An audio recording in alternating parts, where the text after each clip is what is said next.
Krishna friends, स्वागत है आप सभी का एक्सपोर्टर्स Q&A सेशन में, जहां पर हम जो कंसल्टेशन सर्विसेज प्रोवाइड कर रहे हैं उसमें से कुछ क्वेश्चंस जो रिपीटेटिवली हमको आ रहे हैं वो यहां पर हम रखने का कोशिश कर रहे हैं।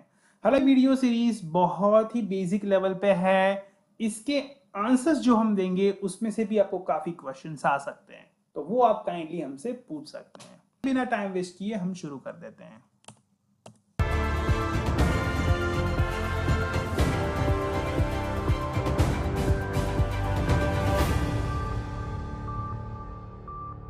What is the buy box in e-commerce? देखिए दोस्तों, बाय बॉक्स क्या होता है, यहां पर मैंने आपको पिक्टोरियल फॉर्म में बताया हुआ है कि जहां पर ई कॉमर्स वेबसाइट में ऐड टू कार्ट या तो बाय नाउ ऐसा बटन आता है। अब बाय बॉक्स का क्यों महत्व है? क्योंकि हो सकता है कि सिमिलर प्रोडक्ट्स बहुत सारे सेलर सेल करते हो, लेकिन बड़ी बड़ी जो ई कॉमर्स पोर्टल है, Amazon जैसे पोर्टल है, वो करते क्या है कि जो आप same products list multiple suppliers करते हैं तो मल्टीपल व्यू या फिर ओवरलैप प्रोडक्ट्स का प्रेजेंटेशन नहीं होता। Amazon पे एक प्रोडक्ट होता है, उसमें क्लिक करते हो तो ऑटोमेटिकली Amazon का सिस्टम नीचे आपको अदर सेलर्स भी बता देगा। आपका बाय बॉक्स, ठीक है। अब ये है आपका बाय बॉक्स। अब बाय बॉक्स जिस सेलर को मिलता है उसको एडवांटेज ये मिलता है कि उससे पर्टिकली जीत जाता है, वो सेलर जीत जाता है। क्यों? क्योंकि कस्टमर्स सीधा ये नहीं देखेगा other sellers, he will generally add to cart from here, right. तो बाय बॉक्स किसको मिलता है? जिसके प्राइस कंपिटेटिव है, जिसका स्टॉक का अवेलेबिलिटी नियर है परचेसर से, ठीक है। तो ये Amazon के की फैक्टर्स मैंने आपको बताए उनके, प्लस वो सेलर कितना पुराना है, उसका कितना रिव्यूज है, उसके Amazon का एक एल्गोरिथम है, ठीक है, उसके ऊपर से बाय बॉक्स मिलता है। तो हमको कोशिश ये करनी चाहिए कि जो प्रोडक्ट्स में सेल बहुत हाई आ रहे हो, आप जो है हीलियम 10 एक्सटेंशन से, वायरल लॉन्च एक्सटेंशन से आप चेक कर सकते हो कि किस प्रोडक्ट को कितना सेल आ रहा है। अब जिसका सेल अच्छा खासा बूस्ट है, वो प्रोडक्ट अगर आप और एफोर्डेबल प्राइस में प्रोवाइड कर सकते हो तो आप जो है सिमिलर प्रोडक्ट्स में अदर सेलर्स तरीके से मेंशन हो सकते हो, अगर उसका ब्रांड रजिस्ट्री नहीं है। अगर उसका ब्रांड रजिस्ट्री नहीं है, और अगर ब्रांड रजिस्ट्री है तो he should be the authorized dealer और डिस्ट्रीब्यूटर ऑफ दैट ब्रांड, तो फिर अदर सेलर आ सकता है। Should be targeting the buy box. तो अगर आपकी सेल्स कम आ रही है तो ये भी आपको चेक करना चाहिए कि बाय बॉक्स आपको मिला हुआ है कि नहीं। आ रहा है, what are the pros and cons of exports in near countries. तो नियर कंट्री, आसपास के कंट्रीज में ट्रेड करने के फायदे और नुकसान। तो देखिए, सबसे फायदा तो दोस्तों आप जानते हो कि अगर आप नियर कंट्री में करते हो तो आपका जल्दी साइकिल कंप्लीट हो सकता है, और अगर आपका ट्रेड साइकिल जल्दी कंप्लीट होगा तो आपका पेमेंट फास्ट आ सकता है। लेकिन इनके कॉन्स भी हैं, इनके लिमिटेशंस भी है। लिमिटेशंस ये है कि नियर कंट्रीज में आमतौर पे जब आप ट्रेड करते हो तो पेमेंट टर्म्स आपकी कंपैरेटिवली अनसेफ हो जाती है, क्योंकि बैंक से डॉक्यूमेंट्स आप भेजते हो तो इट मे टेक टाइम। तो बायर कह सकता है कि आप डॉक्यूमेंट डायरेक्ट भेजो, और तो उसका परमिट आपको लेना पड़ेगा। वो परमिट अगर आपके पास होगा तो आपका क्रेडिट इंश्योरेंस वैलिड रहेगा। इसके कुछ वीडियोस हम पहले बना, और खास करके इसमें आपको बैंक फॉर्मेट की रिक्वायरमेंट हो, हेल्प की रिक्वायरमेंट हो तो आप हमको कंसल्ट कर सकते हैं। तो ये बेसिकली डिफिकल्ट हो जाता है स्टार्टअप्स के लिए कि वो सेफ वे से नियर कंट्री में करें। खास करके नियर कंट्रीज में डीपीडीए एलसी जैसी पेमेंट टर्म्स कंपैरेटिवली कम यूज की जाती है, और खास करके बैंक गारंटी के जो पेमेंट टर्म्स है उसमें ट्रेड कंपैरेटिवली ज्यादा किया जा सकता है। और काफी लोगों का नियर कंट्री में सामने फ्रेंड ग्रुप रिलेटिव का रेफरेंस रहता है, तो वो फिर ओपन अकाउंट में काम करते रहते हैं। क्वेश्चन ये आता है कि is UAE best country for agro startups? क्या यूएई एक बेस्ट कंट्री है एग्रो स्टार्टअप्स के लिए? काफी लोग मुझे पूछते हैं, बताते हैं कि सर हमको दुबई करना है एक्सपोर्ट, दुबई। ये दोस्तों, यूएई ऐसा कंट्री है जो मैं कहूंगा रीसेंट टाइम में बेस्ट नहीं है एग्रो स्टार्टअप्स के लिए, खास करके क्योंकि वहां पर ओवर कंपटीशन है, ओवर सप्लाई है, और प्रॉफिटेबिलिटी निकालनी बहुत मुश्किल है। हालांकि एक्सपोर्ट्स इजीली हो जाएगा, राइट, क्योंकि कमीशन एजेंट कभी मना करेंगे ही नहीं, राइट। जितने प्रोडक्ट्स हैं आपके, लाओ लाओ हमको चाहिए, लेकिन इसमें प्रॉफिट निकालना एक चैलेंज है। हालांकि मैं ये नहीं कह रहा हूं कि आप नहीं कर सकते, अपॉर्चुनिटीज अभी भी दुबई में, हालांकि अपॉर्चुनिटीज है वहां पर और भी आगे बढ़ेगी, लेकिन इसको ऑर्गेनाइज तरीके से करना चाहिए, और else you could and up in a huge loss. Market है वो पूरा पूरा कमीशन बेस्ड मार्केट है, और कमीशन बेस्ड मार्केट में प्रॉब्लम ये है, बेस्ड मार्केट में सबसे बड़ा प्रॉब्लम ये है कि प्राइस फिक्सेशन आपको नहीं मिलता। फॉरेन कंट्री में जिस रेट पे प्रोडक्ट बिकता है वो आपको मिलता है, और वो आपका लॉस में भी सेल हो सकता है। अब काफी लोग हमको ये भी बताते हैं कि दुबई सेटअप हम करें क्या। तो दोस्तों, दुबई में सेटअप करना कोई बड़ी बात नहीं है, राइट, कोई भी पैसा डाल के सेटअप कर सकता है, लेकिन लेकिन सेटअप करने से पहले आपको यह समझना पड़ेगा कि मैं वहां का सेल्स कैसे कंट्रोल कर पाऊंगा, क्योंकि वहां पर भी क्रेडिट है। ऐसा नहीं है कि दुबई में सारा कैश में सेल होगा, और अगर कैश में सेल होगा तो लॉस में होता होगा, वो भी चेक करना पड़ेगा।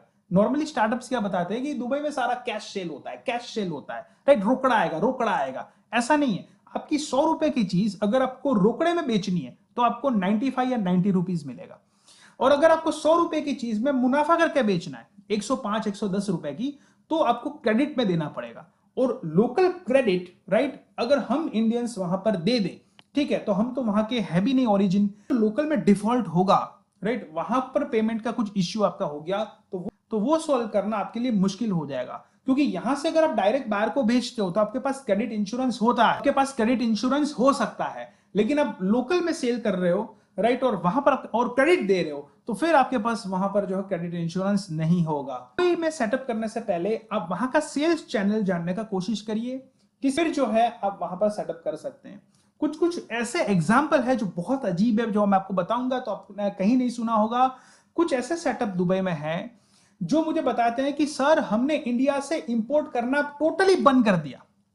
इंडिया के जो लोग हैं, हालांकि मैं सभी लोगों की बात नहीं कर रहा हूं, कुछ लोग ऐसा कर रहे हैं, ये प्रैक्टिस चालू हो चुका है दुबई में। तो वो क्या कर रहे हैं, वो सेटअप किए हैं अपना दुबई में, लेकिन इंडिया से इंपोर्ट नहीं कर रहे हैं। तो वो कर क्या रहे हैं, तो वो एनालिसिस करते हैं कि कौन इंडियन बंदा कंटेनर लेके आ रहा है, क्योंकि हमारा एक ट्रेंड ही है, राइट, यहां पर स्टार्टअप का कि भाई दुबई में कंटेनर लेके जाओ, दुबई में कंटेनर लेके जाओ। अब क्या है, ओवर सप्लाई हो चुका है, so price crash very easily in that market, ठीक है। तो अब क्या हो रहा है कि कंटेनर लोग लेके जाएगा, अब स्टार्टअप होगा, पता नहीं है उसको, तो प्रॉफिट लॉस में सीखना है, तो पूरा कंटेनर लेके जाएगा। तो ये जो पर्सन है जिसका दुबई में सेटअप है, वो उनसे लेगा जो दुबई में कंटेनर लेके आया है। अब जो कंटेनर लेके आया है ओपन मार्केट में सेल करने के लिए वो किसी कमीशन एजेंट को दिया हुआ है कंटेनर, और कमीशन एजेंट उसको फिक्स प्राइस में नहीं दे रहा है। कमीशन एजेंट भी लोकल में सेल करेगा, तो लोकल में जहां पर सेल करेगा वहां पर ये परचेस करने चले जाते हैं। तो वो बताते हैं कि जो चीज हमको 15-17 लाख में मिलती है इंडिया से, राइट, डायरेक्टली, वो चीज हम यहां पर दुबई में भाव तोड़ के, राइट, भाव कम करके वो चीज हम 12-13 लाख में ले सकते हैं। वहां से परचेस करके आसपास के कंट्री में हम प्रॉफिट लगा के बेच देते हैं, ठीक है। और ऐसा है भी, जैसे मैं अगर कुवैत का एग्जांपल आपको दूं, तो कुवैत में पोमोग्रेनेट हम अगर इंडिया से बेचते हैं, राइट, जब कुवैत में जाता है तो वहां का सिस्टम है कि जो सर्टिफिकेट ऑफ ओरिजिन है, राइट, तो वहां का चेंबर ऑफ कॉमर्स का हमको साइन और स्टैंप लेना पड़ता है। अब वहां का चेंबर ऑफ कॉमर्स का साइन और स्टैंप जब तक नहीं होगा तब तक आपको कस्टम क्लियरेंस मिलेगा नहीं कुवैत में। आप जल्दी से सेल नहीं करते हो तो वो ऑटोमेटिकली वो पैरिश होने लगता है। तो अब 5-7 दिन लगा दिए साइन स्टैम्प करने में, इंडियन सर्टिफिकेट ऑफ ओरिजिन में, और लेट क्लियर हुआ। इसलिए कुवैत के बायर क्या प्रेफर करते हैं, छोड़ो इंडिया को, better to buy from UAE. तो सेम पोमोग्रेनेट, क्योंकि दुबई के पास तो इंडियन पोमोग्रेनेट जैसे है नहीं, ठीक है, तो सेम पोमोग्रेनेट जो इंडिया से जाते हैं उससे लोकल में परचेस करती है, और लोकल में परचेस इंडिया से भी कम भाव में कर सकती है, और फिर उसमें प्रॉफिट ऐड करके सीधा री एक्सपोर्ट किया जाता है। तो ऐसा भी प्रैक्टिस शुरू हो चुका है। खास करके इंडियन एग्रो स्टार्टअप्स के लिए यूएई अभी बेस्ट कंट्री नहीं है। हालांकि फिर भी आप उसमें काम कर सकते हैं, लोग काम कर रहे हैं, काफी लोग प्रॉफिट भी कर रहे हैं, लेकिन एज अ स्टार्टअप अगर मैं रेशियो बताऊं तो आपका लॉस का चांस होना ज्यादा है, right, in this market. So better है मैं आपको कहूंगा कि फोकस ऑन द बांग्लादेश, और अगर प्रोडक्ट आप अगर पकड़ ले मेज, जिंजर जैसे, और प्रोडक्ट में आपको एलसी मिल सकता है, तो बांग्लादेश में आपको एलसी मिल सकता है, और यूएई से बेटर टर्म आप काम कर सकते हैं। तो अपॉर्चुनिटीज बहुत ज्यादा है। एक्सपोर्ट में किन प्रोडक्ट्स का भविष्य अच्छा है? भविष्य अच्छा है। देखिए, भविष्य तो कैसे कोई प्रिडिक्ट कर सकता है, राइट, ये पहले समझिए। लेकिन एनीवेज, रबर जो है, रबर प्रोडक्ट्स जो है या जिस प्रोडक्ट्स में रबर यूज होता है जो इंडिया से एक्सपोर्ट होते हैं, वो प्रोडक्ट्स का फ्यूचर काफी अच्छा है। और ये सिर्फ मैं नहीं बता रहा हूं, ये प्रोजेक्टेड भी है। रबर प्रोडक्ट आप आज से पकड़ लो तो 2025 तक इसमें बड़ी अपॉर्चुनिटीज है एक्सपोर्ट्स में। बहुत सारे प्रोडक्ट्स है जैसे सिलिकॉन कवर हो गया, पॉलिश ब्रूम हो गया, रबर वॉशर हो गया, सैंडविच माउंट हो गया, कास्टिंग पार्ट्स हो गया। हर जो छोटी बड़ी चीज रबर का, इंडियन रबर का यूजेज है, उसका फोरकास्ट काफी अच्छा बताया गया है। Further, how farmers are affected after wheat export ban. ये काफी लोगों ने मुझे पूछा कि सर व्हीट एक्सपोर्ट बैन हो गया, अब किसानों का क्या? हम तो व्हीट एक्सपोर्ट अच्छा खासा करने वाले थे, हमारे कॉन्ट्रैक्ट्स थे, हम कर रहे थे। अब दोस्तों को पता भी होगा कि एक दो वीडियो पहले भी मैंने व्हीट एक्सपोर्ट की अपॉर्चुनिटीज के बारे में एक आर्टिकल भी डाला था कि ऐसे क्वालिटी का व्हीट है, इस तरीके से हम इंपोर्ट एक्सपोर्ट करना चाहिए, खास करके रशिया और यूक्रेन का इस सिनेरियो के बाद। लेकिन अनफॉर्चुनेटली ये बैन हो चुका है, लेकिन इससे फार्मर को ऐसा कोई खास इफेक्ट पड़ा नहीं है, क्योंकि 90% व्हीट की फसल जो है वो फार्मर ने सेल कर दी है। 90% जो प्रोडक्ट है वो तो फार्मर ने सेल कर दिया है। अब जो प्रोडक्ट पड़ा हुआ है वो मिडिल मैन के पास पड़ा हुआ है, जिससे हम और आप परचेस करेंगे लोकल लेवल पे। Further, I am receiving lots of call after APEDA registration. What to do? APEDA RCMC में रजिस्ट्रेशन करने के बाद बहुत सारे कॉल्स आ रहे हैं। बायर्स के कॉल आ रहे हैं, B2B वाले वेबसाइट्स के कॉल आ रहे हैं, मार्केटिंग के लिए कॉल आ रहे हैं, अपॉर्चुनिटी कॉल आ रहे हैं। दोस्तों मैं बताऊंगा, all such calls 99.99% are fake, right. आप हो सके तो तुरंत ही उनको ब्लॉक कर दीजिए। ये लोग आपको फंसा देंगे, आपसे 5, 10, 20 हजार रुपए ले लेंगे कुछ अच्छी अपॉर्चुनिटीज देने के लिए, और फिर कहीं ना कहीं आप उसमें जाके फंस जाओगे, राइट। क्योंकि एपेडा जैसे रजिस्ट्रेशन हो गया, आपका डेटा ओपन हो जाएगा और सबसे ज्यादा आपको फ्रॉड कॉल्स आने शुरू हो जाएंगे। तो सावधान सावधान सावधान। इसलिए हम लोगों को बताते हैं कि जो कुछ भी डील करें, जो कुछ भी वर्कआउट करें, राइट, खास करके ऐसे केस में पूछ के करिए। Further, what time we get to amend the shipping bill. तो शिपिंग बिल अमेंडमेंट की बात का प्रश्न उठाया गया है। सबसे पहले तो दोस्तों ये समझ लेते हैं कि शिपिंग बिल अमेंड क्यों करना पड़ता है। खास करके अगर आपका पेमेंट जो है वो अगर ऊपर नीचे आया हुआ है तो अमेंडमेंट का बैंक आपको बता सकता है कि ये चीज आप अमेंड कर लो। अगर आपका पेमेंट किसी थर्ड पार्टी से आया हुआ है तभी भी बैंक आपको बता सकता है कि यहां पर अपने थर्ड पार्टी का शिपिंग बिल में जिक्र नहीं किया है जहां से फंड्स आ रहे हैं, तो भी आपको अमेंडमेंट का बोल सकते हैं। प्रोडक्ट में कुछ ऊपर नीचे हो गया तो भी आपका शिपिंग बिल अगर फाइल हो गया, I am not talking about invoice, right, और शिपिंग बिल फाइल होने के बाद there is change in the product, there is change in the party, तो अमेंडमेंट आपको कराना पड़ सकता है। शिपिंग बिल में कभी कभी एरर भी हो जाती है सीएच की वजह से। तो आपको सबसे पहले करना यह होता है कि आपको सीएचए के पास से पहले चेकलिस्ट मंगाना होता है, और नॉर्मली अच्छे सीएचए पहले चेकलिस्ट देते ही हैं। उस चेकलिस्ट को अच्छे से चेक करें, राइट, कि जो भी क्लेम्स है आरओडीटीईपी का प्रॉपर्ली किया गया है, that is should be the declaration of drawback, आपके अमाउंट सारे सही हैं, आपके अमाउंट्स जो है वो सारे चेक कर लेने हैं, एचएस कोड, प्रोडक्ट्स, सारी चीजें प्रॉपर्ली आपको चेक कर लेनी है शिपिंग बिल में। बिल का जो लेटेस्ट फॉर्मेट आया है उसका हमने आर्टिकल ऑलरेडी एक्सपोर्ट इंपोर्ट गुरु के वेबसाइट में डाला हुआ है, तो वो खास आप चेक कर सकते हैं नॉलेज।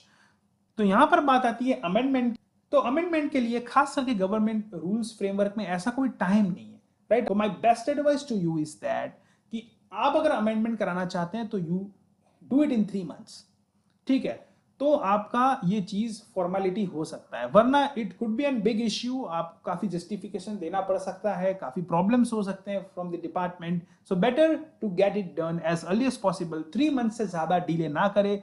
3 months से ज्यादा हो गया है तो अमेंडमेंट आप ना करें। अमेंडमेंट के अलावा कुछ ऑप्शंस हो सकते हैं तो वो आप करने का कोशिश करें। सेल्फ डिक्लेरेशन आप दे दे, अपने लेटर हेड में डिक्लेरेशन दे दे, ऐसा कुछ सोल्यूशन लाने का। तो यहां पर फर्दर प्रश्न आता है, what is the key technical requirement for री एक्सपोर्ट। री एक्सपोर्ट की टेक्निकल रिक्वायरमेंट क्या है, तो पहले समझ लेते हैं री एक्सपोर्ट क्या है। री एक्सपोर्ट मतलब पहले होता है इंपोर्ट, फिर आप उसको कर देते हो एक्सपोर्ट। यानी कि मटेरियल आप मंगा सको किसी कंट्री से, जैसे फॉर एग्जांपल चाइना से मंगाया और फिर मैंने उनको एक्सपोर्ट कर दिया ऑस्ट्रेलिया, तो ये क्या हो गया, री एक्सपोर्ट। अब री एक्सपोर्ट में जो आपका सबसे पहले इंपोर्ट होगा तो उसमें बिल ऑफ एंट्री फाइल होगा।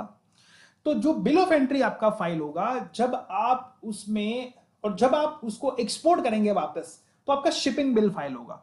तो शिपिंग बिल जब फाइल होगा, उसमें आपको बिल ऑफ एंट्री की डिटेल्स डलवानी है सीएचए के पास। और ये काफी सीएचए भूल भी जाते हैं, काफी एक्सपोर्टर भूल जाते हैं, री एक्सपोर्टर भूल जाते हैं।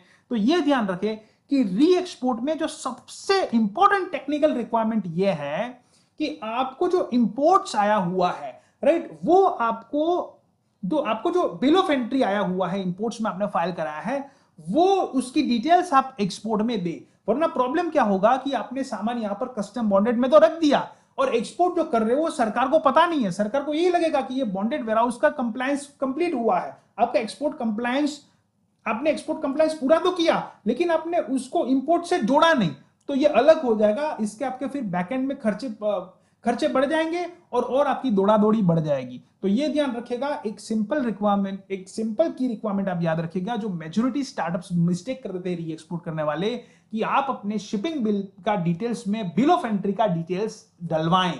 ये सबसे इंपॉर्टेंट चीज है when you are doing the re export. Kindly explain 3 types of Vishnu. I really love the spiritual questions. जो स्पिरिचुअल क्वेश्चंस आते हैं उससे मुझे बहुत मोटिवेशन मिलता है कि नहीं, एक्चुअली व्हाट आई वांट कि मेरे बच्चे जो है वो स्पिरिचुअली ग्रो हो, राइट। और मैं भी इसमें ग्रो होना चाहता हूं, हम भी उसमें कुछ नहीं है, we want to improve our self in this. सबसे पहले आते हैं कारणो दक्षाय विष्णु, जो संपूर्ण कारणों के कारण है, cause of all causes, right, जिसको अंग्रेजी में कहते हैं। ये विष्णु ऐसे हैं कि अगर सांस वो छोड़ते हैं तो अनंत कोटि ब्रह्मांड निकलते हैं, अनंत कोटि ब्रह्मांड। Second is the Garbhodakashayi Vishnu. Garbhodakashayi Vishnu ये है जिन्होंने ब्रह्मा जी को जन्म दिया। जो थर्ड जो हम कहते हैं कण कण में भगवान है, वो है क्षीरोदक्षाय विष्णु, जो हम कहते हैं कण कण में भगवान है। अब और काफी लोग मुझे कहते हैं कि विष्णु भगवान में से कृष्ण जी आए, कृष्ण एक अवतार है विष्णु जी का। गलत। कृष्ण जी जो है उनके अवतार विष्णु है, राइट। अगर डायमेंशंस की बात करें, साइंस की बात करें, तो 64 डायमेंशंस आते हैं लॉर्ड कृष्ण जी को, ठीक है। तो जो कृष्ण जी है is the supreme and the original personality of the godhead, right, हमारे शास्त्र के अनुसार। और ये अब अगर आपको वेरीफाई करना है मेरी जो बातें, तो ये ब्रह्म संहिता में लिखा है, राइट। संहिता पढ़ सकते हैं, उसमें क्लियर बताया गया है शास्त्र में कि lord Krishna ji is the original personality of the godhead, right. उसके अंडर जो है वो विष्णु जी आते हैं, और फिर जो है level down down down down down होके, राइट, डायमेंशंस लेवल घटते जाते हैं उस, लेकिन still they have got lot of powers. तो कहने का मतलब क्या है, याद ये रखना है, Krishna is the original personality of the godhead, and then such level of Vishnu will come into picture, right. और ये सेम फिलॉसफी आपको श्रीमद् भागवत में पढ़ाई जाती है, and same you will find in the ISKCON as well. आज के लिए इतना ही रखते हैं, मिलते हैं अगले वीडियो में, तब तक के लिए जय श्री कृष्ण।